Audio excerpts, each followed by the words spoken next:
Good morning Telangana. నేను భరత్. ఇవాళ పత్రికల్లో ప్రధానంగా వచ్చిన అంశాలను చూస్తే చేనేతకు ఆర్థిక భద్రత, నేతన్నలకు వరాలు, భూదాన్ పోచంపల్లిలో థ్రిఫ్ట్ స్కీమ్ను కేటీఆర్, ఈటెల రాజేందర్, జోగురామన్న ముగ్గురు మంత్రులు కలిసి ప్రారంభించిన అంశాన్ని ప్రధానంగా అన్ని పత్రికలు కూడా ప్రస్తావించాయి. ఆ తర్వాత నమస్తే తెలంగాణ ఒక ప్రత్యేక కథనం రాసింది. మన పంట పండింది, ఏపీకి తెలంగాణ ధాన్యం తొలిసారిగా ఎగుమతి అయ్యింది, ఏపీ తెలంగాణ నుంచి దిగుమతి చేసుకుంది, ఇదే తొలిసారి అంటూ ప్రత్యేక కథనాన్ని ప్రసంగించింది. యాసంగిలో దాదాపు 45 లక్షల టన్నుల ధాన్యం దిగుబడి వచ్చింది. ఏపీలో వర్షాలు సరిగ్గా లేకపోవడంతో ఈసారి తక్కువ దిగుబడి వచ్చింది. దాంతో తెలంగాణ నుంచి ఏపీ తొలిసారి దిగుమతి చేసుకుందన్న కథనాన్ని ఇచ్చింది. అదే సమయంలో ఈనాడు సాగుకు విపత్తు, కాసులు విదిల్చని బ్యాంకులు, రైతులు విలువల, అంటే బంపర్ క్రాప్ వచ్చినా సరే రైతులకు బ్యాంకులు లోన్లు ఇవ్వకపోవడంతో చాలా ఇబ్బందులు ఎదురవుతున్న కథనాన్ని ఈనాడు ప్రత్యేకంగా ఇచ్చింది. ఇంకోవైపు బోరుబావి నుంచి చిన్నారిని వెలికితీసే యత్నాలకు సంబంధించి అన్ని పత్రికలు కూడా ప్రధానంగా కథనాలు ఇచ్చాయి. అయితే ఈ ఉదయమే బ్యాడ్ న్యూస్ వినాల్సి వచ్చింది. మీనా ఇక లేదు. దాదాపు 60 గంటల పాటు బోరుబావిలో చిక్కుకున్న తర్వాత, అన్ని ప్రయత్నాలు చేసిన తర్వాత ఇక చివరికి మీనా చనిపోయిందని డిక్లేర్ చేశారు. దీనిపై చర్చించేందుకు మనతో టీఆర్ఎస్ నుంచి తాడూరి శ్రీనివాస్ గారు, ఎంబీసీ కార్పొరేషన్ చైర్మన్, కాంగ్రెస్ అధికార ప్రతినిధి కొనగాల మహేష్ ఉన్నారు. ముందుగా తాడూరి శ్రీనివాస్ గారు, ఎట్లా చూస్తారు ఈ మొత్తం వ్యవహారాన్ని? ప్రతి సంవత్సరం మనం చూస్తున్నాం, దాదాపు 10-15 ఇయర్స్గా ప్రతి సంవత్సరం ఎవరో ఒకళ్ళిద్దరు బోరుబావిలో పడడం, ఇలా చనిపోవడం జరుగుతుంది. దీనికి ఎప్పుడు ఫుల్ స్టాప్ పెట్టే అవకాశం? నిజంగా కూడా దురదృష్టకరం, శోచనీయం. ఆ చిన్నారి పాపని మనం బతికించుకోలేకపోవడం. ముఖ్యంగా ఇదే మొత్తం ప్రజల నుండి ప్రభుత్వాధికారుల వరకు కూడా దీని మీద మనం దృష్టి సారించాలి. ఇది నెగ్లిజెంట్ యాటిట్యూడ్ వల్లనే ఇది జరిగింది. ఎప్పుడైతే బోర్ ఫెయిల్ అవుతుందో దానికి ఇమీడియట్ క్యాప్ వేసేటటువంటి సిస్టమ్ మనకు బోర్వెల్ ఓనర్స్ దీన్ని పాటించాల్సినటువంటి అవసరం ఉంది. అనుమతులు కూడా కొన్నిసార్లు ఏమవుతుందంటే ఈ జంగల్లో దూరంగా ఉన్నటువంటి పొలాలలో వాళ్ళు నైట్ ఇట్లా వేసుకోవడం, అనుమతులు తీసుకోకపోవడం, దాని లెక్కలు మనం ప్రభుత్వం దగ్గరికి రాకపోవడం, ఇటువంటివి జరుగుతూ ఉంటాయి. ఇంకోటి ఏంటంటే పొలంలో వారి నిర్లక్ష్యం కూడా చాలా బట్టబయలు అవుతూ ఉంది. రాబోయే కాలంలో నిజంగా కూడా నేను అంటే ఈ బోరేసి ఎవరైతే వదిలేస్తారో ఆ బండి ఓనర్ అయినా సరే, ఆ పొలము ఓనర్ అయినా సరే తప్పకుండా చర్యలు తీసుకోవాల్సినటువంటి అవసరం ఉంది.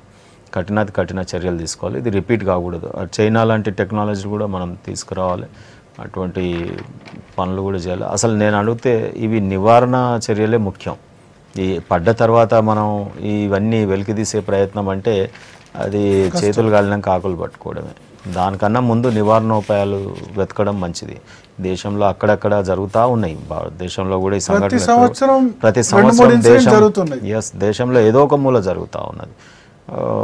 ఈరోజు వార్త చూస్తే కొంతవరకు చాలా అంటే బాధ కలిగేటటువంటి విషయం. ఎంతో ప్రయత్నం చేసి అక్కడ మంత్రి గారు, ఎంపీ గారు అందరు ఉన్నా కానీ మనం బతికించుకోలేకపోయినాం పాపని.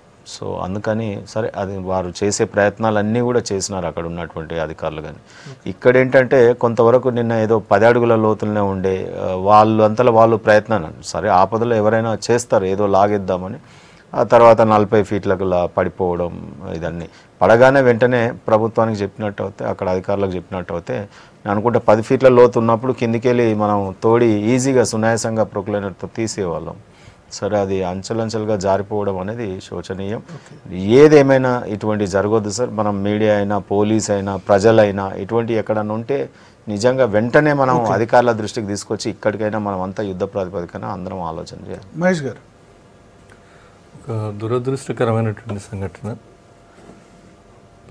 పాపను కాపాడుకోలేకపోయిన బాధ ఒక దిక్కు. రెండోది వీటిని నివారించేదానికే ఏం తీసుకోవాలి అంటే prevention is better than cure అన్నట్టు. సో దీనిలో ఇద్దరి భాగస్వామ్యం ఉంటుంది. ఒకటి పౌర సమాజం యొక్క భాగస్వామ్యం, అది బోర్లు వేసుకున్న రైతులు అయితేనేమి, పిల్లల తల్లిదండ్రులు అయితేనేమి. రెండోది బోర్ల యజమానులు కూడా. ఇప్పటికైనా నా విజ్ఞప్తి ఏంటంటే ప్రభుత్వంతో ఒక సర్క్యులర్ స్ట్రిక్ట్గా ఒక సర్క్యులర్ రిలీజ్ చేయండి అన్ని బోరు సంస్థల యజమానులకి, బోరు యాజమాన్యాలకి. మీరు బోర్ వేసిన తర్వాత, పంట పొలంలో బోర్ వేసిన తర్వాత పనికి అది ఫెయిల్ అయ్యి కొన్ని బోర్లు చాలా మోస్ట్ ఆఫ్ ది బోర్లు ఫెయిల్ అవుతాయి. ఎక్కువ బోర్లు ఫెయిల్ అయ్యడం వల్ల ఎస్పెషల్లీ తెలంగాణలో ఎక్కువ బోర్ మీద ఆధారపడ్డ వ్యవసాయం. ఆ బోర్లు ఫెయిల్ అయినప్పుడు దాన్ని ఇమీడియట్గా కూడిపేసేటువంటి ప్రయత్నం ఆ రోజే అక్కడ మెషిన్ అక్కడ నుంచి కదలకముందే చేయాల్సినటువంటి పరిస్థితి ఒకటి. వాళ్ళు అలా చేయలేకపోయిన పరిస్థితి ఉండి రేపు పొద్దున ఎప్పుడైనా వానలు కొట్టినప్పుడు నీళ్ళు వస్తాయని రైతు, ఎందుకంటే బోర్లు కొంతమంది వాదన ఎట్లా తయారైందంటే ఈ బోర్లే వేయనీయొద్దు అని. బోర్లు వేయనీయొద్దు అంటే వాడు రైతు బతకది, భూమిని నమ్ముకొని బతికే రైతు నీళ్లు కాలువల ద్వారా నీళ్ళ పాలకం మన తెలంగాణలో లేదు కాబట్టి, ఆ అవకాశం లేదు కాబట్టి, ఎత్తు ప్రాంతాల్లో ఉంది కాబట్టి దానిలో బోర్లు వేసుకుంటున్నారు. బోర్లు వేసుకున్న తర్వాత వాళ్ళు ఫెయిల్ అయ్యేది ఉంటే దాని మీద ఏమైనా బండలు పేర్చి దాన్ని మట్టి కప్పేయడం, అవసరం ఉన్నప్పుడు ఏమైనా వాన పడ్డది నీళ్ళు ఉన్నాయి అనుకున్నప్పుడు తోడి మళ్ళీ చూసుకుని వాళ్ళు లేదంటే పూర్తి చేయటము. సో కానీ ఈ వెల్స్ ఓపెన్గా ఉండకుండా, ఆ బోరు రంధ్రాలు ఓపెన్గా ఉండకుండా తీసుకోవాల్సిన జాగ్రత్త ఫస్ట్ బోర్ వేయగానే వీలైనంత వరకు ఫెయిల్ అయితే మూసేసే కార్యక్రమం చేయాలి. ఒకవేళ కాని పక్షంలో రైతులను కొంత ఎడ్యుకేట్ చేసి ఈ విషయంలో చేయకుండా ఉండాలి. సరే పిల్లలు ఆడుకుంటూ పోతారు, దానికి తల్లిదండ్రులు కూడా అన్నిసార్లు అది ఏముంటుంది, ఇంట్లో పిల్లలను వదిలిపెట్టి ఇంట్లో తండ్రి ఎట్లా పొలానికో పనికో పోతుంటాడు బయట ఉద్యోగానికో, ఇంటికాడ ఉన్న తల్లి అయితే పిల్లల్ని ఆడించుకుంటే ఏదో పనులు చేసుకుంటుంది కదా. వాళ్ళు ఏమాత్రం ఏమరపాటుకున్నా అక్కడో ఇక్కడో పోతుంటే దానికి మనం తల్లిదండ్రులను బ్లేమ్ చేయాల్సిన అవసరం కూడా లేదు. కాకపోతే బాధ్యత మాత్రం మనం నేర్పించాల్సిన అవసరం ఉంది. ఒకటి, రైతులు బోరు యాజమాన్యాలు ఫెయిల్ అయిందంటే వెంటనే దాన్ని పూడ్చే కార్యక్రమం మొత్తం దాన్ని సీల్ చేసి మట్టితో కానీ దీన్ని మళ్ళీ తిరిగి తీసుకుని వినియోగించుకునే అవకాశం ఉండేటట్టుగా సీల్ చేసే కార్యక్రమం తీసుకోవాలి. రైతులు ఎప్పటికప్పుడు అది ఓపెన్ లేకుండా చూసుకునే జాగ్రత్తలు రైతులను కూడా ఎడ్యుకేట్ చేయాల్సిన అవసరం ఉంది. రెండూ చేస్తే ఇలాంటి దుష్పరిణామాలు రావు. చాలా బాధాకరం, ప్రతిసారి మనం వింటూనే ఉంటాం. ఒక 3 రోజులు ఆ కన్న తల్లిదండ్రుల యొక్క అవస్థ చూస్తే ఎంత దారుణం. కన్న తల్లిదండ్రులే కాదు, టీవీలో ముందు కూర్చొని ఇళ్ళలో ఆడవాళ్ళు కూడా ఏడుస్తున్నారు. అయ్యో చిన్న పాప చూడ్డానికి ముద్దుగా ఉంది, ఆ పాప ఇట్లా అయిపోయింది ఏంది అనేది ఒక బాధ. మనమంతా మనుషులు అందరూ తెలంగాణలో కొంత అభిమానాలు ఈ బాగా ఎక్కువ మానవతా కోణం ఎక్కువ కాబట్టి సో ఆ రకంగా పోతున్నటువంటి పరిస్థితి. 2-3 రోజులు ఆ కన్న తల్లిదండ్రులకు కానీ మిగిలిన సమాజానికి కానీ ఆ శోకం లేకుండా చేయాలన్నా, భవిష్యత్తులో ఇట్లాంటి రిపీట్ కాకుండా ఉండాలని ఇమీడియట్గా బోర్ యాజమాన్యాలకు ఒక సర్క్యులర్ రిలీజ్ చేసి దాన్ని మూసే కార్యక్రమం చేయాలి. రైతులను కూడా ఈ విషయంలో చైతన్యం చేసే పని ప్రభుత్వం టేకప్ చేయాలి. ఓకే, రఘునందన్ రావు గారు ఏమంటారు? మీనా కథ విషాదాంతమైంది. దాదాపు 60 గంటల ప్రయత్నం తర్వాత ఆమె చనిపోయినట్లుగా డిక్లేర్ చేశారు. Prevention is better than cure అంటారు.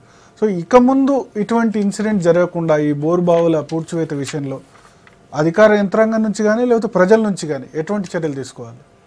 బేసికల్గా ఒక సంఘటన జరిగినప్పుడు ఆ సంఘటన మీద చర్చిస్తూ ఉన్నాం. సంఘటన జరిగిన వారం రోజుల తర్వాత మళ్ళీ ఆ సంఘటనని మర్చిపోతూ ఉన్నాం. ఇది బాధాకరమైనటువంటి విషయం. దీంట్లో నెగ్లిజెన్స్ అనే పదం వాడే కంటే ఇతరత్ర పదాలు వాడడానికి ఇక్కడ కూడా స్కోప్ లేదు. Negligency on the part of public కావచ్చు, negligency on the part of parents కావచ్చు, negligency on the part of revenue యంత్రాంగం కావచ్చు. రెవెన్యూ యంత్రాంగం అని ఎందుకంటున్నామంటే ప్రతి బోరుకు పర్మిషన్ తీసుకున్న తర్వాతనే వాల్టా చట్టం కింద బోర్లు వేసుకోవడానికి అనుమతులు ఇవ్వాలి. కానీ ఆ వాల్టా చట్టం అమల్లో అవుతలేదు. ఎవరు ఇష్టం ఉన్నట్టు వాళ్ళు బోర్లు వేస్తూ ఉన్నారు. బోర్ పడింది సంతోషం, దానికి మోటారో పైపో ఏదో ఒకటి బిగిస్తూ ఉన్నారు. బోర్ పడలేదు అనుకోండి, దాన్ని పూడ్చాలంటే మళ్ళీ ఇన్ని ఖర్చులు వేస్ట్ అవుతాయి అనేటువంటి ఉద్దేశం కోసం దాన్ని అట్లే నెగ్లిజెన్స్గా వదిలేస్తూ ఉన్నారు. ఇది రకరకాలైనటువంటి ప్రమాదాలకి దారితీస్తూ ఉంది. ఇది బాధాకరమైనటువంటి విషయం. అందరం సమిష్టిగా ఇట్లాంటివి జరగకుండా ఉండడానికి మీడియా కూడా కొంతవరకు దీన్ని ఎట్లా ప్రివెంట్ చేయాలనేటువంటి రీతి లోపల కొంత చూసుకొని జనాల్ని ఎడ్యుకేట్ చేయడం మినహా ఇక్కడ మనం చేయగలిగింది ఏముంటుందని అనుకో. ఇందాక మిత్రుడు మహేష్ చెప్పినట్టు పేరెంట్స్ రకరకాల పనొత్తిల్లో ఉంటారు. కొన్ని సందర్భాల్లో అమ్మ నాన్న ఇద్దరు కూలిగిపోతారు. వాళ్ళకంటే ఒక 2 2 నెలల్లో పెద్దగా ఉన్న పిల్లలకి ఈ పిల్లల బాధ్యత వదిలేసిపోతూ ఉంటారు. అట్లాంటి సందర్భంగా ఇట్లాంటి సంఘటనలు జరుగుతూ ఉన్నాయి. ఏదైనా బాధాకరం. మీరు అన్నట్టు prevention is better than cure. సాధ్యమైనంత వరకు పనులు చేయని ఉపయోగంలో లేనటువంటి బోరుబావుల్ని పూడ్చేటువంటి దిశగా రెవెన్యూ యంత్రాంగం కొంత అడుగులు వేస్తే బాగుంటుంది. ఎందుకంటే పల్లెటూర్లలో ఉపాధి హామీ పథకం కింద ఏం చేస్తున్నారంటే వెనుకటికి దవి పెద్ద పెద్ద బావులు ఏవైతే ఉన్నాయో ఆ బావుల్ని ఈ మధ్యలో ఉపాధి హామీ పథకం కింద పూడ్చేస్తూ ఉన్నారు. అంటే రోడ్డు మూల మలుపుల మీద అక్కడ ఏం ప్రమాద సూచికలు లేకుండా ఉన్నటువంటి కొన్ని సందర్భాల్లో బస్సులు పడిపోతున్నాయి, వ్యాన్లు కార్లు పడిపోతూ ఉన్నాయి. వాటి ఏ ప్రాతిపదికనైతే పాడుబడి నీళ్లు లేకుండా ఉన్నటువంటి బావుల్ని ఉపాధి హామీ కింద పూడ్చేటువంటి కార్యక్రమం ఉందో అట్లే ఎక్కడికక్కడ విలేజ్ సెక్రటరీ కొంతమంది రైతులు వర్షం పడితే అది నిండొచ్చు కూడా అట్లే బోర్బావి విషయంలో అట్లా ఉండదు సార్. వర్షం పడితే లోపల పైపులు వేయకుండా మీరు కేసింగ్ అంటాం దాన్ని, కేసింగ్ వేసి దాన్ని ప్రొటెక్ట్ చేయకపోతే కూడిపోతుంటుంది బోరుబావి ఆటోమేటిక్గా, కిందంతా మట్టి వచ్చేస్తాయి. ఇప్పుడు ఈ విషయంలో కూడా అదే జరిగినట్టు కనబడతా ఉంది. కిందికి వస్తున్న కొద్దీ ఇప్పుడు వర్షాలు పడే కొద్దీ నీళ్ళు వచ్చినాయి, నీళ్ళు వచ్చి బురద అయిపోతుంది. సో ఏమవుతుందంటే బోర్ సింక్ అయిపోతుంటుంది, కూలిపోతూ ఉంటుంది. మీరు పైనుంచి కేసింగ్ వేసి పైప్ వేసి ప్రొటెక్ట్ చేస్తేనే బోర్ని యూ కెన్ ప్రొటెక్ట్. అక్కడ సక్సెస్ఫుల్గా నీళ్లు రాలేదు కాబట్టి ఆ రైతు అట్లా వదిలేసిపోయినాడు. మళ్ళీ కేసింగ్ వేయాలంటే మళ్ళీ 20,000 50,000 ఖర్చు అని చెప్పి. దీనికి ఒకటే ఆ విఆర్ఓలు కానీ ఆ గ్రామంలో ఉన్నటువంటి పంచాయతీ సెక్రటరీలు కానీ ఫెయిల్ అయినటువంటి బోర్లు ఏమైనా ఉంటే వెంటనే ఐడెంటిఫై చేసి వాటిని ఉపాధి హామీ కింద పూడుద్దామా, ఇంకే రకంగా నన్ను పూడ్చొచ్చా, దాంట్లో మొత్తం మట్టి పోయి లేకపోతే పైన సీల్ చేయడానికి ఏమైనా మార్గాన్ని ఎంచుకోవడం అనేది కొంత చూసి ఇట్లాంటివి జరగకుండా చూస్తే బాగుంటుంది అనేది నా ఆలోచన. ఖరీఫ్ ప్రారంభమైంది, బట్ రైతు కష్టాలు మాత్రం కొనసాగుతున్నాయి. ఒకవైపు రబీలో బ్రహ్మాండమైన దిగుబడి వచ్చింది. తెలంగాణలో దాదాపు 45 లక్షల టన్నులకు పైగా ధాన్యం దిగుబడి చేసింది. ఏపీకి ఎక్స్పోర్ట్ చేస్తున్నారు. ఇంకోవైపు ఖరీఫ్లో రైతులకు రుణాలు దొరకట్లేదు, బ్యాంకుల చుట్టూ తిరగాల్సిన పరిస్థితి, బ్యాంకుల్లో నగదు కొరత కూడా తీవ్రంగా ఉంది. తాడు శ్రీనివాస్ గారు, ఎట్లా బ్యాంకుల మీద ప్రెషర్ పెట్టేందుకు రాష్ట్ర ప్రభుత్వం ఏం చేస్తుంది? వాస్తవం ఒకటేంటంటే, మనం విద్యుత్ విషయంలో గణనీయమైనటువంటి ప్రగతిని సాధించడం, తర్వాత మిషన్ కాకతీయ లాంటి కార్యక్రమాలు తీసుకోవడం, ఆ తర్వాత విత్తనాలు సబ్సిడీ మీద అందియడం, సకాలంలో ఎరువులు అందియడం, ఈ రకంగా కొన్ని విషయాలలో కేంద్ర ప్రభుత్వంతో సహకారం తీసుకొని ముందుకు పోవడం, వ్యవసాయ పనిముట్ల మీద సబ్సిడీ ఇవ్వడం, ఈ చర్యలన్నీ కూడా ఏమైపోయిందంటే ఒకసారి మన ప్రకృతి కూడా కొంతవరకు సహకరించడం, ఇవన్నీ వెరసి ఏంటంటే వ్యవసాయ ఉత్పత్తులు గణనీయంగా పెరిగినాయి. నిజమే మీరు అన్నది, పక్క రాష్ట్రానికి కూడా మనం ఈరోజు ఎగుమతి చేసే స్థాయికి, ఎందుకంటే అక్కడ కొద్దిగా వర్షాల లేమి ఉండడం వల్ల ఫస్ట్ టైం మన తెలంగాణ రాష్ట్రంలో కొన్ని దశాబ్దాల కాలం తర్వాత ఈరోజు వరి ధాన్యాన్ని మనం పక్క రాష్ట్రానికి ఎగుమతి చేయడం. సో అది నిజంగా కూడా మన యొక్క పరిపాలనా దక్షత, మన ప్రభుత్వం యొక్క చర్యలు ఇవన్నీ కూడా ఫలించినాయి. అయితే ఇప్పుడు ఏమవుతుందంటే వ్యవసాయదారులు అందరూ కూడా ఈ రకమైనటువంటి ప్రభుత్వ వెసులుబాటు కానీ లేకపోతే ప్రకృతి అనుకూలతలు కానీ ఈ ఫేవర్గా ఉన్నప్పుడు కొంతవరకు పెరుగుతుంది, వారి యాక్టివిటీ పెరుగుతుంది. యాక్టివిటీ పెరిగినప్పుడు డబ్బులు అవసరం కూడా ఆ రకంగా పెరుగుతాయి. బ్యాంకులలో నిజంగా కూడా వారి డబ్బులు వాళ్ళు డిపాజిట్ విత్తనాలు అమ్మి వేసుకున్నట్టుగా మనం చూస్తూ ఉన్నాం వార్తల్లో. వారి డబ్బులు వారికి ఇవ్వడానికి కూడా బ్యాంకర్స్ ముందుకు రావడం, వెంటనే మనము రెండు రకాల సమస్యలు, ఒకటి వారి డబ్బులు వాళ్ళు ఇవ్వట్లేదు, రెండోది వడ్డీ కట్టలేదు, రుణమాఫీ 17,000 అక్కడ బ్యాంకర్స్, మనం బ్యాంకర్స్ కి చాలా క్లియర్ గా మా ఆర్థిక మాత్యులు ఈటెల రాజేందర్ గారు కానీ ప్రభుత్వం కానీ బ్యాంకర్స్ ని పిలిపియడం, చర్యలు తీసుకోవడం, కొంతవరకు కేంద్ర ప్రభుత్వాన్ని కూడా మనం వినతి పత్రాలు ఇవ్వడం, వారు కూడా కొంత ఆర్బీఐకి మరి సూచనలు చేస్తూ ఉన్నట్టుగా కనిపిస్తూ ఉంది. వెరసి నిజంగా కూడా రాష్ట్ర కేంద్ర ప్రభుత్వాలను మనం బ్యాంకర్ల మీద నిజంగా కూడా ఆర్బీఐకి మనం ఉత్తర్వుల్ని మాత్రం ఇవ్వాల్సినటువంటి అవసరం ఉంది. ఫస్ట్ ఇమీడియట్గా మనం అసలు ప్రభుత్వమే తెరిపిన తర్వాత కొంతవరకు బ్యాలెన్స్ ఉన్నా కానీ మరి ఆర్బీఐ ముందుకు వచ్చి ఇలాంటి రైతులకు కొద్దిగా సపోర్టివ్గా ఉంటే మళ్ళీ కాలం పోతే కాలం రాదు కదా, పంట ఎప్పుడు వేయాలనో గింజ ఎప్పుడు నాటాలనో అప్పుడే నాటాలి. సో ఆ రకంగా మరి ఇప్పుడు ఇవ్వకపోతే తర్వాత ఇస్తే చాలా ఇబ్బందికరంగా ఉంటాయి. సో ఓన్లీ ప్రభుత్వం ఇన్ని చర్యలు తీసుకున్న తర్వాత బ్యాంకర్స్ వల్లనే రైతాంగం నష్టపోవడం అనేది కూడా ఇది మంచిది కాదు. వెంటనే బ్యాంకర్లని ప్రభుత్వాలు మాట్లాడతాయి, బ్యాంకర్లు కూడా కొంత ముందుకు రావాలి. ఆర్బీఐ గవర్నర్ కూడా వెంటనే ఒక సర్క్యులర్ జారీ చేసి ఇలాంటి బ్యాంకుల మీద చర్యలు తీసుకోవాలి. వారి డబ్బులు వారికి ఇవ్వకపోవడం అనే దాని మీద మాత్రం ఇమీడియట్ చర్యలు తీసుకోవాలి. ఓకే మహేష్ గారు. శ్రీనివాస్ గారు చాలా తెలివిగా వారి డబ్బులు వాళ్ళకి ఇవ్వకపోతే అని మా తప్పేం లేదు అని దులుపుకునే ప్రయత్నం చేశారు. కానీ అది వాస్తవం కాదు. క్షేత్రంలో రైతులు పడుతున్న ఇబ్బందులు చూస్తూ కూడా వాళ్ళంటి వివేకవంతులు విజ్ఞానవంతులు కూడా ఇట్లనే మాట్లాడితే ఎట్లాగో పెద్ద కుర్చీలో కూర్చున్న పెద్ద మనుషులు రైతుల గురించి పట్టించుకునే పరిస్థితుల్లో లేరు. మీరు ఆశ్చర్యపోతారు భరత్ గారు, ఖరీఫ్ స్టార్ట్ అయ్యే ముందు అరౌండ్ జూన్ బిగినింగ్లో మనకు వచ్చిన పేపర్ స్టేట్మెంట్స్ ఏంటంటే సర్వం సంసిద్ధత, మొత్తం రివ్యూ మీటింగ్లు పెడుతున్నాం, అన్నీ చేస్తున్నాం అని. ఏమైంది ఈరోజు రైతుల పరిస్థితి? ఒక 5 ఎకరాల పత్తి, ఆ 5 ఎకరాల పత్తి సాగు చేయడానికి ₹1,00,000 కనీసంగా చేతిలో పట్టుకుంటే తప్ప రైతు అడిగేసే పరిస్థితి ఉండదు. అట్లాంటి పరిస్థితులలో 5 ఎకరాలు ఉన్న 4 ఎకరాల చిల్లర ఉంటేనే ₹1,00,000 రుణం ఇస్తామని ప్రభుత్వం ఇచ్చినట్టు హామీ గతం నుంచి ఎప్పటి నుంచో ఇస్తున్నాం.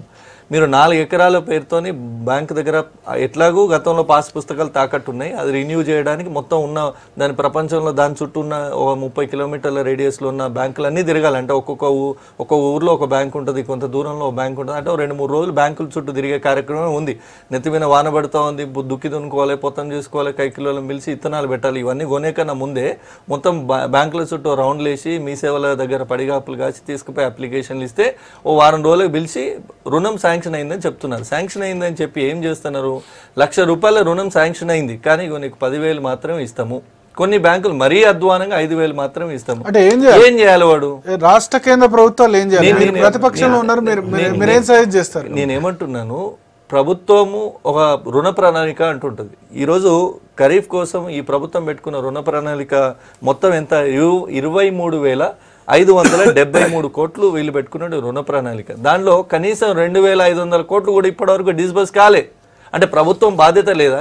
ఈ సంవత్సరం ఖరీఫ్కు సంబంధించి వానాకాలం పంటకు ఇంత ఖర్చు చేయాలి, ప్రభుత్వం ఇంత రుణం ఇవ్వాలి బ్యాంకులైనా ఒక నిర్ణయం తీసుకున్న తర్వాత ఎస్ఎల్బీసీలో దాన్ని అమలు చేయాల్సిన బాధ్యత ప్రభుత్వం మీద లేదా అంటున్నా. రివ్యూస్ ఏవి? బ్యాంకర్లతో ఎస్ఎల్బీసీ జరిగిన తర్వాత ఎవరన్నా ఒక వ్యవసాయ మంత్రో లేదంటే అగ్రికల్చర్ డైరెక్టరో బ్యాంకులతో మాట్లాడి నిజంగా రైతులకు అందుతున్నాయా లేదా అని కనుక్కున్నటువంటి పరిస్థితి ఈరోజు తెలంగాణలో లేదు. ఎట్లయిపోయిందంటే నువ్వు ఇచ్చే 5,000కో 10,000కో విత్తనాలు వస్తాయి, మరి కూలీలు ఎట్లా రావాలి, దుక్కెట్లా దున్నాలి, ట్రాక్టర్ ఇప్పుడు అంతా పిచ్చి గడ్డి మొలుస్తూ ఉంది, దున్నాలా, ఆ దున్నిన ఖర్చులు అవుతాయి, అడుగు మందులు ఉంటాయి, ఆ మొక్కలు నాటడానికి కైకిలోళ్ళు అవుతారు. ఒక్క పత్తి గురించే చెప్తున్నా. అనేక పంటలు దాదాపు ₹1,00,000 చేతిలో పెట్టుకుంటే తప్ప ఒక 4 నుంచి 5 ఎకరాల భూమి ఈ రోజు పంట వేయలేని పరిస్థితిలో రైతాంగం ఉంటే 10,000 ఇచ్చి బ్యాంకులు చేతులు దులుపుకుంటున్నాయి అంటే ఇవి కేంద్ర రాష్ట్ర ప్రభుత్వాల యొక్క వైఫల్యం. నెంబర్ 1. నెంబర్ 2, రాష్ట్ర ప్రభుత్వం బ్యాంకులు ఎంబడబడి ఎట్లయితే చేయలేదో ఆ మధ్యన మనం విన్నాం, ముఖ్యమంత్రి గారు మీరు రైతులకు రుణం ఇవ్వకపోతే ఎట్లుంటుంది అంటే ఇవన్నీ కూడా టీవీ పేపర్ల కోసం లేదంటే రైతులను మాయ చేయడానికి మాట్లాడే మాటలు. మీరు బ్యాంకులకు రుణాలు ఇవ్వకపోతే ఆర్బీఐకి కంప్లైంట్ చేస్తామన్నా. ఏమైంది మరి? 2 నెలల నుంచి సస్తున్నారు రైతులు బ్యాంకుల చుట్టూ తిరగకుండా. ఒకటి. ఈ పరిస్థితి ఎందుకు వచ్చింది? 10,000 మాత్రమే ఇస్తానని బ్యాంకులు ఎందుకు కరాఖండిగా చెప్తున్నాయి అని అంటే నగదు నిల్వలు అవైలబిలిటీ లేదు. దానికి కారణం ఎవరు? నోట్ల రద్దు పేరుతోని ఈ దేశంలో ఉన్నటువంటి ప్రజలు, మధ్యతరగతి పేద రైతుల మీద నోట్ల రద్దు తర్వాత బ్యాంకులకు ప్రజలకు మధ్య నమ్మకం పోయింది. ఈ నగదు నిల్వలు ఇప్పటికి కూడా 6 months తర్వాత కూడా నగదు లేదంటూ రైతుల్ని తిప్పి పంపిస్తున్నాయి. ఇప్పటికి ఇచ్చినా సరే 2-3 వేల కంటే ఎక్కువ ఇవ్వట్లేదు అని రాశారు ఇవాళ. కేంద్రంలో ఎన్డీఏ అధికారంలోకి వచ్చిన తర్వాత విత్తనాల కొరత లేకుండా, యూరియా కొరత లేకుండా, ప్రాజెక్టులు సత్వరగతిన పూర్తి అయ్యేందుకు తీసుకుంటున్నటువంటి అన్ని చర్యల్ని కేంద్ర ప్రభుత్వం తీసుకుంటా ఉంది. రైతుల యొక్క ఆదాయాన్ని రెట్టింపు చేసేటువంటి చర్యల్లో భాగంగానే నీమ్ కోటెడ్ యూరియా తీసుకొచ్చినాం. కాంగ్రెస్ పార్టీ వాళ్ళ చెప్తా ఉంది రైతులకు అనేక ఇబ్బందులు వచ్చినాయి, ఎన్డీఏ ప్రభుత్వం వచ్చినాక నోట్ల రద్దు అయిందని. 14 లక్షల కోట్లు రద్దు చేసినటువంటి నోట్లలో ఆర్బీఐ అధికారికంగా ప్రకటించిన దాని ప్రకారం 14 లక్షల కోట్ల నోట్లు తిరిగి చలామణి లోపలికి వచ్చినాయి. ఎడిపోయినాయి డబ్బులు? ఎందుకు పోయినాయి డబ్బులు? గత నెలలో ఒకసారి, ఏప్రిల్ చివరి వారంలో ఒకసారి ఈ రాష్ట్ర ప్రభుత్వం కేంద్రానికి ఆర్బీఐకి ఒక ఉత్తరం రాసింది. మా రాష్ట్రంలో నగదు కొరత కొంత ఉందంటే 1,800 కోట్ల రూపాయలని వెంటనే కేంద్ర ప్రభుత్వం ఆర్బీఐకి ఆదేశించి రిలీజ్ చేసింది. ఇప్పుడు కూడా ముఖ్యమంత్రి గారు ఢిల్లీలో ఉన్నారు. ఒకవేళ నిజంగా కొరత ఉంటే మళ్ళీ ఇస్తే మళ్ళీ ఆర్బీఐ కూడా పంపడానికి సిద్ధంగా ఉంటుంది. అది రాష్ట్రాల అవసరం లేదంటారా మీరు? ఇప్పటికి కూడా చాలా ఏటీఎంస్ అయితే ఒక్క నిమిషం ఏటీఎంలు మీకు అవసరం, నాకు అవసరం. రైతు బ్యాంక్ పోతున్నాడు, డబ్బులు తెచ్చుకుంటున్నాడు. సోదరుడు మహేష్ చెప్తున్నాడు 10,000 ఇస్తున్నారు కొన్ని బ్యాంకులలో, కొన్ని బ్యాంకులలో 5,000 ఇస్తున్నారని. ₹1,00,000 పత్తి పంట పండిస్తే చివరి దాకా అవుతుంది. ఎప్పటిదాకా? పత్తి పంటను మార్కెట్ యార్డ్ దాకా తీసుకొచ్చి తనకి అయ్యేటువంటి ఖర్చు. విత్తనాలు ఇస్తానికి ₹1,00,000 5 ఎకరాలు ఖర్చు అయ్యేది ఉంటే, లేదా దున్నితానికి ₹1,00,000 ఖర్చు అయ్యేది ఉంటే ఈ దేశంలో ఏ రైతు కూడా వ్యవసాయం చేయడు. ఇది మనం వాస్తవంగా గమనించాలి. ప్రతిపక్షంలో ఉన్నాం కాబట్టి ఆరోపించాలి, కాబట్టి ఆరోపించుదాం, నాట్ ఎన్ ఇష్యూ. డిమానిటైజేషన్ తర్వాత 2 లక్షల కోట్ల రూపాయల నోట్ల లెక్కకు సంబంధించి మాత్రమే ఒక క్లారిటీ లేనటువంటి విషయంలో ఆ కొత్త నోట్లు మార్కెట్లోకి రాలేదు. తిరిగి మొత్తం కొత్త నోట్లు వచ్చినాయి మార్కెట్ లోపలికి. యూరియా కావాల్సినంత అందుబాటులో ఉంది. మీ హయాంలో ఉన్నట్టు యూరియా కోసం చెప్పులు లైన్లో లేవు. మీ హయాంలో ఉన్నట్టు ఎథనాల్ పోలీస్ స్టేషన్లో పెట్టి అమ్ముతలేరు, లాఠీ చార్జీలు జరుగుతలేవు. ఇది మీరు గమనంలోకి తీసుకోవాలి. నగదు కొన్ని ప్రైవేట్ బ్యాంకులలో కానీ, కొన్ని గ్రామీణ బ్యాంకులలో కానీ కొంత కొరత ఉంటే దాన్ని రెక్టిఫై చేయడానికి మీరు సలహాలు సూచనలు ఇవ్వండి. జరిగిన ఒక చిన్న సంఘటన పెట్టి భూతద్దంలో పెట్టి రాజకీయ కోణంలోకి తీసుకురావడం అనేది సోదరుడు మహేష్కి సరి అయింది కాదు. కేంద్ర రాష్ట్ర ప్రభుత్వాలు బాధ్యత వహించాలి, మనం ప్రతిపక్షాలు ఉన్న కాబట్టి మాట్లాడతామంటే కరెక్ట్ కాదు. విత్తనాల కొరత ఉంటే చెప్పండి, యూరియా కొరత ఉంటే చెప్పండి, కరెంటు కొరత ఉంటే చెప్పండి. ఇవన్నీ కేంద్ర ప్రభుత్వ ఆధీనంలో పనిచేసేటువంటి సంస్థల ద్వారా సఫిషియెంట్ గా మార్కెట్లోకి ఫ్లో వచ్చింది. బ్యాంకులు కొద్దిగా హ్యూమానిటేరియన్ గా మీరు ఒకటే నిమిషం గమనించాలి. కొత్త లోన్ల విషయంలో ఇబ్బంది జరుగుతున్న మాట వాస్తవం. ఎందుకంటే 4 phases ఆఫ్ ఇన్స్టాల్మెంట్స్ పే చేసిన తర్వాత మనకు వచ్చినటువంటి టెక్నికల్ ఇబ్బంది ఏంటంటే ఇంట్రెస్ట్ అనేది బ్యాంకుల దగ్గర పెండింగ్లో ఉంది. బ్యాంకు మీ పాస్బుక్ మీకు తిరిగి ఇవ్వట్లేదు. ఎందుకు ఇవ్వట్లేదు? ఇంట్రెస్ట్ క్లియర్ కాలేదు కాబట్టి. చేయాల్సిన బాధ్యత ఎవరిది? ఆర్థిక శాఖదో ముఖ్యమంత్రితో చేయాలి. చేయాల్సిన ఆర్థిక శాఖ మంత్రి ఈటల రాజేందర్ గారు ఏం చేస్తున్నారు? బీసీ సంక్షేమ శాఖ మంత్రితో కలిసి మీటింగులు చేస్తుండే తప్ప బ్యాంకర్లతో మీటింగులు చేస్తలేడు ఆయన. అగ్రికల్చర్ మంత్రి సార్ ఎప్పుడు పెడతారు సార్ ఎస్ఎల్బీసీ మీటింగ్? మే 2nd వీక్లో పెట్టుకోవాలి. జూన్ 2nd వీక్లో కాదు పెట్టుకోవాల్సింది. జూన్ 2nd వీక్లో పెడితే ఏం చేస్తారు? జూన్ 2nd వీక్లో పెట్టిన ఎస్ఎల్బీసీ మీటింగ్ ఏం గైడెన్స్ ఇస్తుంది? ఏది ప్రణాళిక అంటే ఏది సార్? మీ పిల్లోని మీరు ఏప్రిల్ తర్వాత పరీక్షలు అయిపోతే మీరు మళ్ళీ జూన్ 12 స్కూల్కి వచ్చే లోపల ఏమేమి ప్రిపేర్ చేయాలో అవి చేసుకుంటారు. యూనిఫామ్లు కొంటారు, బూట్లు కొంటారు, పుస్తకాలు ఎప్పుడు తెరుచుకోవాలి, ప్రణాళిక. ఒక్క నిమిషం సార్, ఒక్క నిమిషం. ప్రణాళిక తీసుకొని బ్యాంకర్లకి ఆర్థిక శాఖ మంత్రి పిలిచి ఒక బ్యాంకర్ సమావేశం ఏర్పాటు చేసి మా ముఖ్యమంత్రి గారు చెప్పిండ్రు వడ్డీ మొత్తం మేము కడతాం అని అండర్టేకింగ్ ఇచ్చి వాళ్ళ పాస్బుక్లో వాళ్ళకి రిటర్న్ వస్తే కొత్త లోన్ రావడానికి అవకాశం ఉంటుంది. ఇక్కడ టెక్నికల్గా ఇబ్బంది జరుగుతూ ఉంది. రాష్ట్ర ప్రభుత్వం మాటలు చెప్పింది మేము కడతాం వడ్డీ ఎవరిని అడగొద్దు అని చెప్పి. దాన్ని ఏం చేసింది మరి? ఫైనాన్స్ మినిస్టర్ తీసుకున్న చర్య ఏంది? మే చివరి వారంలో ఎందుకు మీటింగ్ పెట్టలేదు? అగ్రికల్చర్ మినిస్టర్ తీసుకొని కూర్చొని ఎందుకు చేయలేదు? అది చేయాల్సిన పని చేయకుండా జోగురామన్తో కలిసి బీసీ సంక్షేమ మీటింగ్లు పెడతా ఉన్నాను. నేను దాన్ని తప్పు పడతలేను. నువ్వు చేయాల్సిన పని నువ్వు చేసినాక నీకు టైం ఉంటే పక్క మంత్రిత్వ శాఖ పని చేయన్నా. నువ్వు చేయాల్సిన పని ఎస్ఎల్బీసీలో కూర్చోవాలి, మీటింగ్ పెట్టాలి, బ్యాంకర్లని ఒప్పియాలి. నిజంగా ఈ రాష్ట్ర ప్రభుత్వానికి చిత్తశుద్ధి ఉందని నిరూపించుకోవాలనుకుంటే ఈటల రాజేందర్ గారు రైతుల పాస్బుక్లను ఇప్పించేసి తిరిగి కొత్త లోన్ ఇప్పియాలి. అది జరగకుండా రైతుకు పైసలు వస్తలేవు అనేటువంటి టెక్నికల్ అంశాలను పట్టుకుంటే ఎట్లా వస్తాయి పైసలు? పాస్బుక్ లేకపోతే బ్యాంక్ ఎట్లా ఇస్తుంది కొత్త లోను? రిజర్వ్ బ్యాంక్ ఆఫ్ ఇండియాను ఆదేశించారు కదా, కొద్దిగా మానవతా దృక్పథంతో వ్యవహరించండి. 17,000 కోట్లు కట్టిన 271 కోట్లు కట్టలేమా అంటూ ఆయన అది రిజర్వ్ బ్యాంక్ ఒప్పుకోదు సార్. ఇప్పుడు బ్యాంక్ ఇచ్చింది, మీరు ఎస్బీఐ బ్యాంక్ మేనేజర్ అనుకోండి, మీ విధి అది మొత్తం లోన్ రికవరీ అయితేనే మీ దగ్గర నుంచి నా దగ్గర నుంచి తీసుకున్నటువంటి వస్తువులు లేదా పాస్బుక్లు లేదా టైటిల్ డీలు మీరు నాకు వాపసు ఇస్తారు. రిజర్వ్ బ్యాంక్ ఆదేశిస్తే రిజర్వ్ బ్యాంక్ కడుతుంది. అది వ్యక్తిగతమైనటువంటి లోన్లు ఇవి రైతులు తీసుకున్నాయి. రైతు టైటిల్ డీడ్ పాస్బుక్ ఎందుకు పెట్టుకుంటారు? లోన్ కట్టకపోతే ఆయన ఆస్తులను జప్తు చేసుకోవడం కోసం. అది రిజర్వ్ బ్యాంక్ ఎట్లా చెప్తుంది? కేంద్ర ప్రభుత్వం ఎట్లా చెప్తుంది? ఆ బాధ్యత తీసుకున్నటువంటి రాష్ట్ర ప్రభుత్వాలు ఒక అండర్టేకింగ్ ఇవ్వాల్సింది ఇంట్రెస్ట్ కోసం. 1,00,000 కోట్లు మేము మాఫీ చేసినాం, లేకపోతే 17,000 కోట్లు మేము మాఫీ చేసినాం, ₹1,00,000 మాఫీ చేసినాం.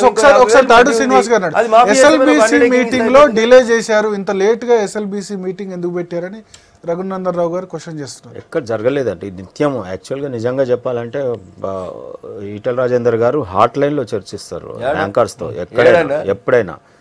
చూడండి ఎప్పుడైనా మీరు చూడండి, మీరు మీడియా వాళ్ళని అడగండి, అక్కడ బీట్ చూసే మీడియాని అడగండి, మీకు తెలుస్తుంది. ఈరోజు నేను ఒకటే చెప్తా ఉన్నాను.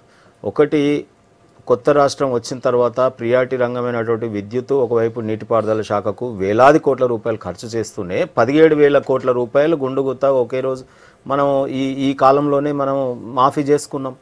4 ఏళ్ల కాలం 3 ఏళ్లలో నేనేమంటున్నా అంటే కొత్త రాష్ట్రంలో 3 సంవత్సరాల లోపే 17,000 కోట్ల రూపాయలు మనం దీంట్లో కేంద్ర సర్ప్లస్ ఉంది కానీ సర్ప్లస్ విద్యుత్ లేదు, సర్ప్లస్ నీళ్లు లేవు, సర్ప్లస్ ఎరువులు లేవు, సర్ప్లస్ ఏవి లేవు కదా.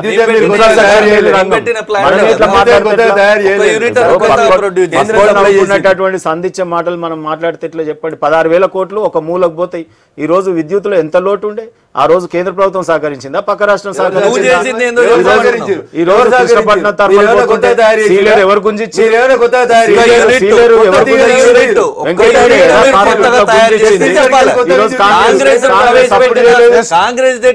మహేష్ గారు ఒకటి ఆధారం చేసుకుని రైతులకు మేమేదో గొప్ప ఘనత మహేష్ గారు నిజంగా గనక వ్యవసాయం ఉండుంటే మహేష్ గారికి గతంలో ఏ రకంగా ఉండే, ఈ రోజు వ్యవసాయ రంగం వారి ఉన్నటువంటి ఏ రకంగా ఉందో తెలుస్తుండే. వారు అన్నారు కదా ఇంతకుముందు రఘునందన్ గారు అన్నది వాస్తవం. విత్తనాలకు లైన్లు, చెప్పుల లైన్లు కట్టిన, ఎరువులకు లాఠీ చార్జీలు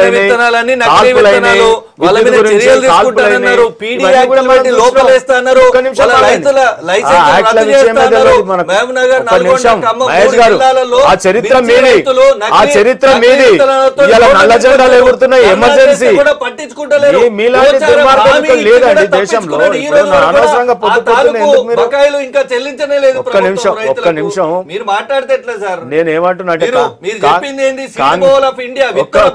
మహేష్ గారు చెప్తా,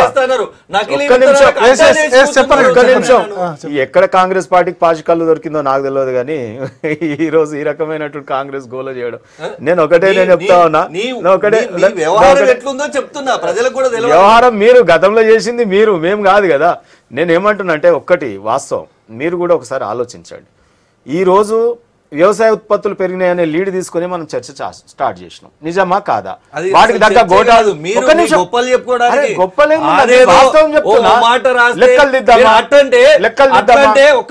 పరిపాలన సమయంలో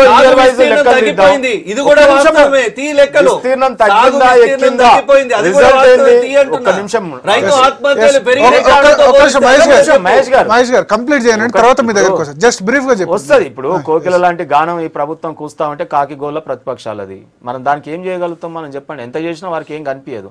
ఈరోజు ఒకటే, మనం ఈరోజు గోడౌన్ల నిర్మాణం వాస్తవం కదా, ఎందుకు పెంచుకున్నాం? ఈరోజు మనం 380 గోడౌన్లు ఎందుకు పెంచుకున్నామండి? మీరు గట్టి ఉంటే మనం ఎందుకు కడతాం? ఈరోజు కాంగ్రెస్ స్టైల్లో ఇప్పుడు మీరు అన్నట్టు కాంగ్రెస్ స్టైల్లో ఎరువుల కోసం చెప్పులు లైన్ లో ఉండాల్సిన సిచ్యువేషన్, విత్తనాలకు లైన్ లో ఉండాల్సిన సిచ్యువేషన్.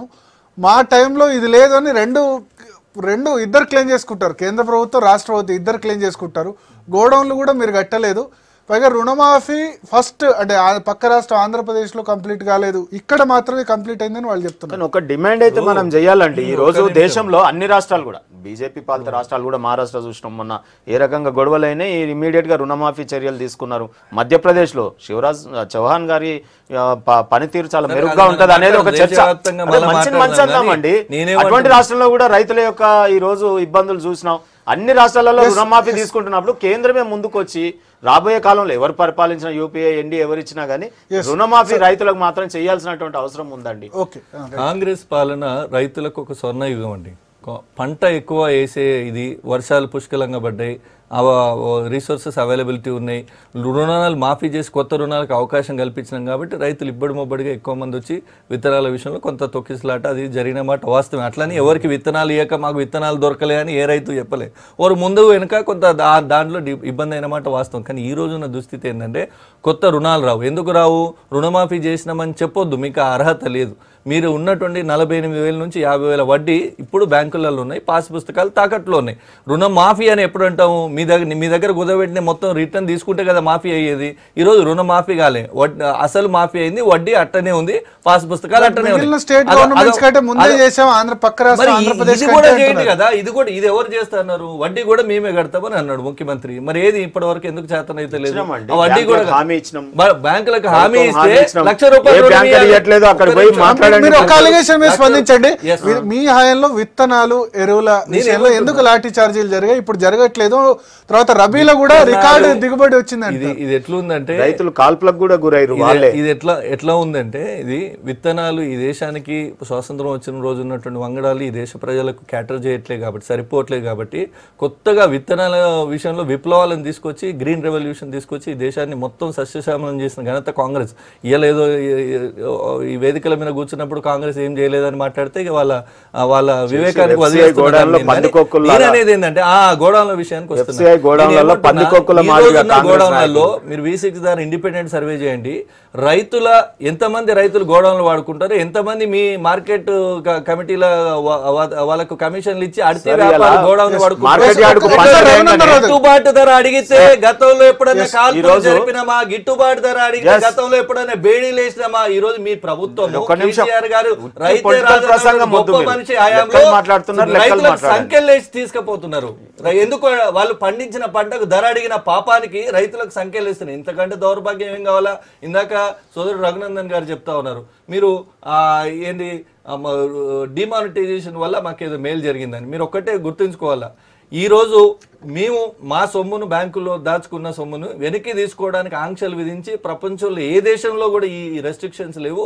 కేవలం భారతదేశంలో మోడీ గారి హయాంలో జరుగుతూ ఉన్నాయి. రైతులకు ఎందుకు ఇందాక ₹1,00,000 పంట పండించేదాకా మొత్తానికి అవుతుంది అంటారు. 5 ఎకరాలు దున్నియాలంటే ఎంత అవుతుందో ఒక్క నిమిషం సార్, ప్రజల కష్టాలు కూడా మనం వినాలి. ఎకరానికి 3 ఇరువాళ్ళు దున్ని అంటే 2 సార్లు దున్ని మీరు గుంటుకలేసి చేస్తే ఎకరానికి ₹5,000 ఖర్చు వస్తుంది. అంటే దున్నడానికి 5,000 పోయిందా? ఇత్తులు పెట్టడానికి కావాలా, ఇత్తులు కొనడానికి కావాలా, అడుగు మందులకు కావాలా, మొక్క కొంచెం పెరగగానే రోగాలు రాకుండా మీది మందులకు కావాలా? ఇదంతా కూడా నెల లోపల జరిగేటువంటి ప్రాసెస్. దానికోసం ₹1,00,000 చేతులు పెట్టుకుంటేనే ధైర్యంగా రైతు ముందుకు పోతారు. అట్లాంటి దానికి 5,000 10,000 ఇచ్చి మీరు ముందుకు పోండి. కాంగ్రెస్ పాలన స్వర్ణయుగం, కాంగ్రెస్ పాలన రైతులకు స్వర్ణయుగం. ఇప్పుడు వచ్చిన తర్వాతే అన్ని రాష్ట్రాల్లో సమస్య మొదలైంది. మహారాష్ట్ర, మధ్యప్రదేశ్ అన్ని రాష్ట్రాల్లో కూడా రుణమాఫీ అన్ని రాష్ట్రాల్లో కూడా రైతులు ఆందోళన చేస్తున్నారు ఎన్డీఏ వచ్చిన తర్వాత స్పెసిఫిక్ గా అలిగేషన్ చేస్తున్నారు. సరే, ఇప్పుడు ఒక చిన్న నిర్ణయం, యూరియా మార్కెట్ లోపల అవైలబిలిటీ ఎందుకు వచ్చింది, యూరియా 2 లక్షల టన్నుల యూరియా ఎందుకు మిగిలింది అనే దాని గురించి ఒక చిన్న చర్చ చేసుకుంటే ప్రపంచం గర్వించదగ్గ గొప్ప ఆర్థికవేత్తలు కేంబ్రిడ్జ్ జిల్లాలో చదువుకొని వచ్చిన వాళ్ళు ఈ దేశాన్ని పరిపాలించినప్పుడు కేబినెట్లో ఒక చిన్న నిర్ణయం, యూరియా అంతా ప్రైవేట్ కంపెనీలకు అవుతుంది, సబ్సిడీ పేరు మీద వస్తున్నటువంటి యూరియాను ముఖ్యమంత్రుల తమ్ముల కర్మాగారాలకు తీసుకుపోతున్నారు, బామ్మర్దిల కర్మాగారాలకు పోతున్నాయని ఉమ్మడి ఆంధ్రప్రదేశ్ రాష్ట్రంలో గోలగోల జరిగి కేసులు అయినాయి, కంపెనీలు సీజ్ అయినాయి. యూరియాకి నీమ్ కోటెడ్ ఆయిల్ కలిపితే అది వ్యవసాయానికి మాత్రమే ఉపయోగపడుతుంది, దాన్ని కమర్షియల్ చేయొద్దు అని ఒక చిన్న నిర్ణయంతో 10,000 కోట్ల రూపాయలు ప్రతి ఆర్థిక సంవత్సరం కేంద్ర ప్రభుత్వానికి ఆదా అవుతుంది. 10 సంవత్సరాల మీ పాలనలో అంత చిన్న నిర్ణయం తీసుకోవడానికి మీకు ఎందుకు ఒప్పుకోలేకపోయింది అనేది దయించి ఒకసారి ఆలోచించుకోవాలి. మహేష్ గారు వినాలి దయించి. చాలా గొప్పగా ఎందుకు ప్రాబ్లం వస్తుంది? ప్రతి స్టేట్ లో తమిళనాడు, మహారాష్ట్ర, మధ్యప్రదేశ్ అన్ని చోట్ల రుణమాఫీ గురించి ఆందోళన చేస్తున్నాయి. కేంద్ర స్థాయిలో మేము చేసి చూపించాం 2008లో అంటారు, మీరు కూడా అట్లా చేసే ఆలోచన లేదు అని చెప్తున్నారు. ఎందుకు? భరత్ గారు, స్వామినాథన్ కమిటీని అమలు చేయండి అని చెప్తున్నటువంటి పెద్ద మనుషులందరూ ముందు ఆ పుస్తకాన్ని ఒకసారి దయచేసి చదువుమని నేను డిమాండ్ చేస్తా ఉన్నాను. 2013లో పార్లమెంట్కి ఆ కమిటీ నివేదిక ఇస్తే 2004లో వీళ్ళు అధికారంలోకి వచ్చిన తర్వాత మన్నించాలి 2004లో వీళ్ళు అధికారంలోకి వచ్చిన తర్వాత నివేదిక ఇస్తే యూపీఏ 1 యూపీఏ 2 2 టర్ములు అయిపోయినాయి, ఎందుకు ఇంప్లిమెంట్ చేయలేదు? స్వామినాథన్ కమిటీ ఏకంగా ఒకటే మాట చెప్పలేదు. స్వామినాథన్ కమిటీ రైతుల ఆత్మహత్యలకు 10 కారణాలను సూచించింది. దాంట్లో ఇన్సూరెన్స్ కల్పించమని చెప్పింది, అందుకనే ఫసల్ బీమా యోజన వచ్చింది. భూమిలో ఏం ఎరువేసుకోవాలనో రైతుకు నేర్పించమని చెప్పింది, అందుకనే సాయిల్ హెల్త్ కార్డులను ఇంట్రడ్యూస్ చేసింది కేంద్ర ప్రభుత్వం. ఏం చేయకుండా అగాధం ఒకటేసారి దుక్కిమంది ఒకసారి, యూరియా ఒకసారి, 17 ఒకసారి ఏం చెప్తా ఉన్నాడు. సోదరుడు మహేష్ చెప్తున్నాడు, 1 ఎకరం 2 సార్లు దుంతే 5,000 రూపాయలు అవుతుందని. ఏ ఊరికైనా నేను రావడానికి సిద్ధంగా ఉన్నా. ట్రాక్టర్ వాళ్ళు తీసుకున్నది 800 నుంచి 1000 రూపాయలు తీసుకుంటారు గంటకి, గంట చొప్పున దున్నుతారు. పొద్దుగాల నుంచి సాయంత్రం దాకా ట్రాక్టర్ ఎన్ని ఎకరాలు దున్నుతుందో ఒకసారి మహేష్ నేను పోతాం. మహేష్ ఈ మధ్యలో హైదరాబాద్లో ఉంటున్నాడు, గ్రామానికి దూరమైనట్టు. అందుకని రెండు మడతలు దున్నడానికి ఎన్ని గంటలు పడుతుందో ఒకసారి అన్న. ట్రాక్టర్ గుంటుగా కొట్టది.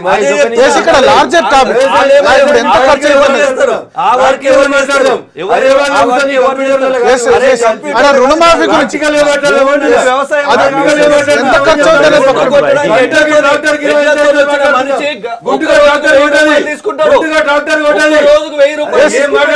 మన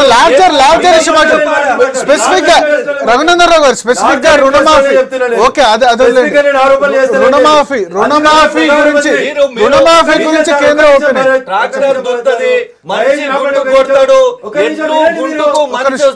మహేష్ గారు చెప్పండి మీరు చెప్పండి. మహేష్ గారు చెప్పండి. రోజుకు 1000 రూపాయలు కూలి ఏ గ్రామీణ ప్రాంతంలో లేదు, ముందు మహేష్ తెలుసుకోలేదు. మీరు అట్లనే రోజు 1000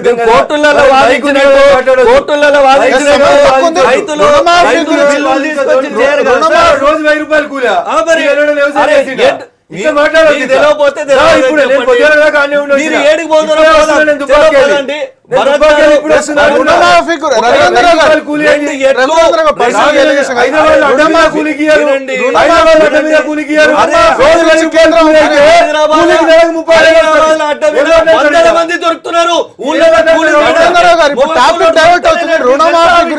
రుణమాఫీ గురించి కేంద్ర ప్రభుత్వం రుణమాఫీ గురించి కేంద్ర ఒపీనియన్. రుణమాఫీ మాట మాట్లాడితే జనానికి కొంచెం అర్థమయ్యే రీతిలో మంచిగా చెప్పుకోవాలి. రోజు 1000 రూపాయలు కూలి ఉంటుందా? సాఫ్ట్వేర్ ఇంజనీర్ లేదు, బీటెక్ ఇంజనీర్ 1000 రూపాయలు లేదు. రుణమాఫీ గురించి కేంద్ర ప్రభుత్వం మనిషి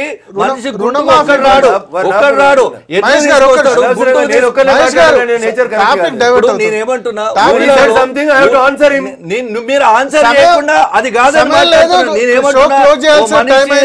రెండు ఎడ్లు గుంటుకు తీసుకొని వచ్చి రుణమాఫీ గురించి అన్ని రాష్ట్రాలు నిన్న మహారాష్ట్ర కేంద్ర స్థాయిలో ఆ యోచన ఉందా లేదా? నేను అదే చెప్పడం, చర్చ ప్రారంభించినప్పుడే స్వామినాథన్ కమిటీ చేసిన రికమెండేషన్లో గిట్టుబాటు ధర అనేటువంటి పదాన్ని డిఫైన్ చేసే కంటే ముందు రైతులకి ఇండివిజువల్ ఇన్సూరెన్స్ ఇవ్వమన్నారు, పంటకి ఇన్సూరెన్స్ ఇవ్వమన్నారు, సాయిల్ హెల్త్ కార్డ్స్ ఇవ్వమన్నారు. ఈ has made some 10 proposals on it.